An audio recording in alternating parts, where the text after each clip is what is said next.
విజయవాడను క్రమంగా వరద ముప్పు వీడుతోంది. ముంపునకు గురైన అనేక ప్రాంతాలు ఇప్పుడిప్పుడే తేరుకుంటున్నాయి. పాయికాపురంలోని చాలా ఇళ్లలో వరద నీరు నిలిచిపోయి ఉంది.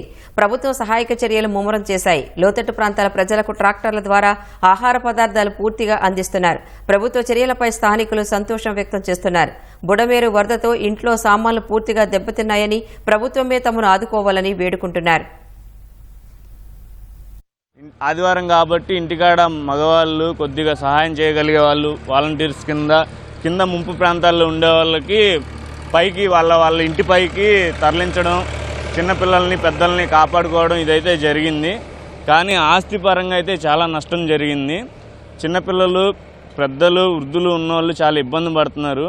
ఎప్పుడు బయట ప్రాంతాల నుంచి విజయవాడకి వలస వచ్చేవాళ్ళు, కానీ విజయవాడలో సింగనార్ నుంచి పాయికాపురం, కండ్రిక, రాజనారు, తర్వాత ఈ చుట్టుపక్కల ఉన్న రాజరాజేశ్వరపేట, నాకు తెలిసిన ఏరియాల వరకు ఇక్కడ నుంచి వలస వెళ్ళిపోయే పరిస్థితి జరుగుతుంది. చాలామంది ఇల్లు ఖాళీ చేసి వెళ్ళిపోయారు. ప్రభుత్వం అయితే వీలైన సంవత్సరం బాగానే చేస్తున్నారు అన్నీ.